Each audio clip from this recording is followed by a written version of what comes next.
Aquarius, January 19 to February 18.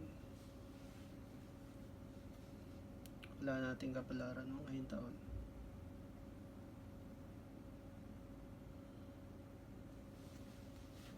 Una, mensahe. Mensahe para sa January to June. January, February, March, April, May, at June. Sunod naman ang July to December. Mensahe. July, August, September, October, November, at December.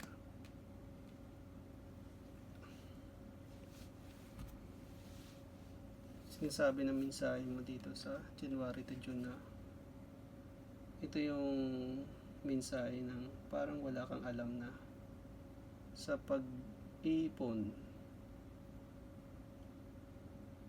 para magsisimula ka sa walang alam. Sumisimbolo ito sa iyong material na bagay, trabaho, kalusugan na wala kang alam na paglalakbayin. Ang January mo sumisimbolo sa paglalakbay sa iyong desisyon sa buhay.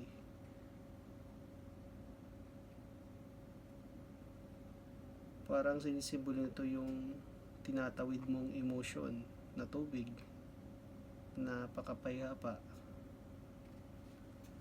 Tinatawag tong transition, change na pagbabago, rite of passage, releasing baggage, transitional grip. Tumutukoy sa iyong mga katotohanan, decision, talino o intellect at conflict na lalakbayin.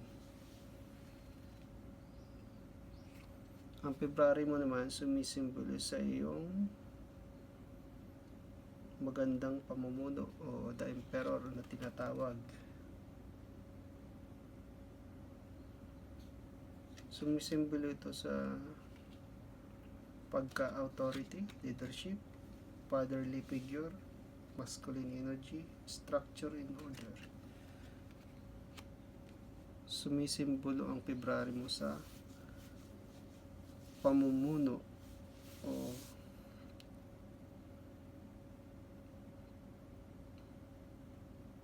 simbolo ng kasi strange. Kasi sa January at yung kung pag-iisipin natin yung sinasabi dito sa pagsisimula ng mensahe mo hanggang sa January, sinasabi nito yung hamon na aanuhin mo sa January, yung mga desisyon papuntang February na lalakbayin.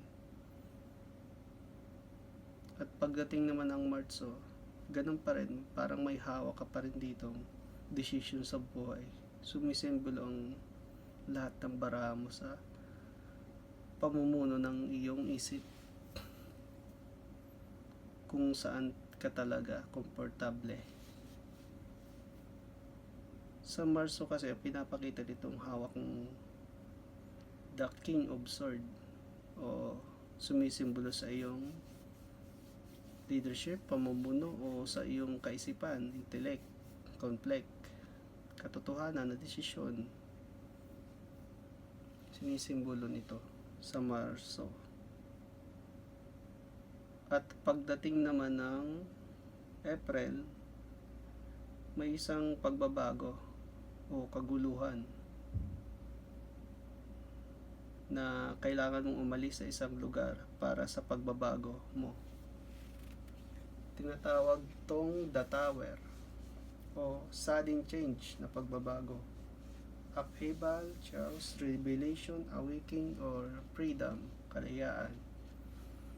Kaya kailangan mong umalis sa isang lugar na delikado para sa'yo. Kasi pagdating mo ng May, parang may hawa ka dito na pera na o material na bagay na kailangan mong alagaan. Pwedeng yung trabaho or kalusugan na sinisimbolo nito na aalagaan mo, o isang material na bagay pagdating ng May na may aalagaan ka. At pagdating mo naman ng June, napakaswerte mo kasi lahat ng desisyon na gagawin mo dito is swerte, kasi ito ang tinatawag na Wheel of Fortune. Tinatawag tong good luck, good karma, life cycle, destiny, a turning point, luck with opportunity. Napakaswerte.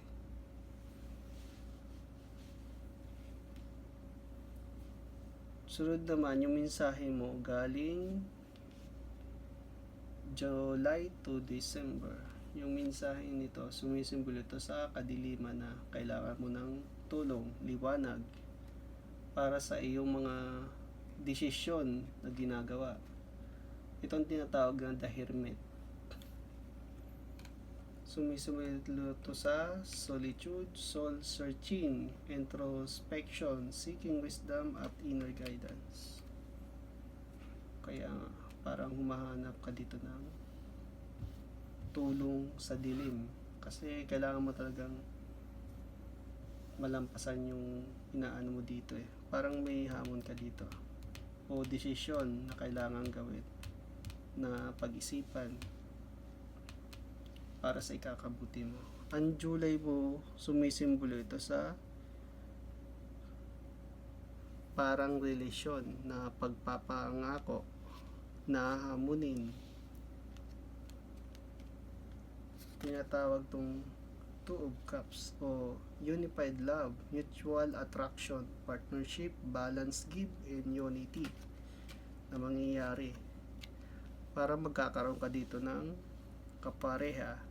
Sinisimbolo o meron kayong pinagdadaanan na problema ng pamilya mo na kailangan yung anuhin, lampasan yung mga bundok. Sumisimbolo kasi yung bundok sa mga challenge nyo, pagsubok. At pagdating mo naman ng August, magkakaroon ka ng pahinga o rest. Tinatawag tong Four of Swords na pwedeng rest, recovery, temporary retreat, physical, mental healing, or yun nga, kakaroon ka ng pahinga para sa iyong mga iniisip, mga desisyon, mga katotohanan na iniisip mo o katalinuhan. At pagdating mo ng October,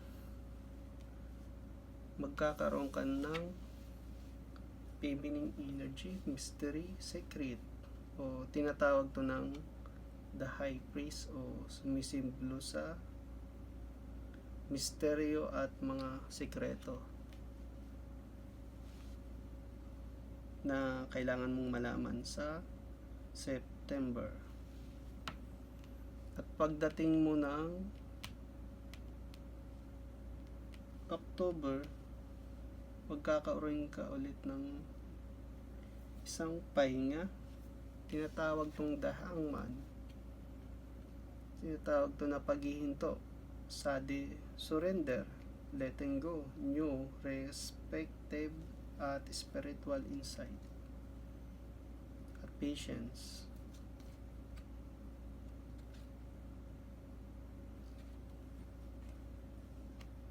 Kailangan mong umano nito eh. Sinisimbolo yung pag-iisip mo nito na kailangan makapag-desisyon ka, at kailangan mo din tama yung pag-desisyon at i-let go mo yung dapat i-let go. Kasi puro nag-iisip to sa secret, mystery, tapos sa pag-iisip mo yung pagsubok na hinaharap mo. Pagdating mo ng November naman, yun nga, ito ang mahirap na desisyon na nangyayari.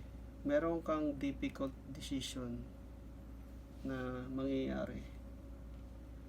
May pinag-iisipan ka na mahirap talagang i-let go yung at pagpilian. Tinatawag tong two of swords. Sumisimbolo sa iyong mga desisyon. Difficult decision, waiting up option, an impasse, avoidance, seeking clarity, humahanap din ng kalinawan sa mga pagsubok o challenges na dumating. At pagdating mo ng December, meron kang pagsisimulan na pwedeng pag-iipon, trabaho o sa kalusugan mo na pagsisimulan mo. Pwedeng gamutin mo ang sarili mo, pwedeng sa trabaho, mag-start ka ng trabaho maayos, kasi tumutuko yung November mo sa pagdidesisyon kung saan ka papunta. Pwede din na mga material na bagay na gusto mong bilhin, December mo gagawin. Yun lang.